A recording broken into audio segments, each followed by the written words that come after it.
I had to start over from zero after someone destroyed my peace and stability.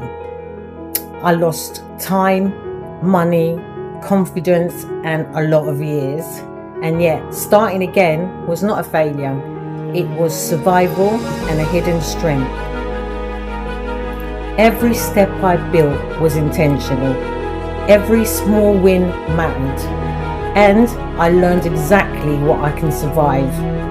I stopped waiting for apologies, stopped chasing empty promises, and began investing fully in my own healing.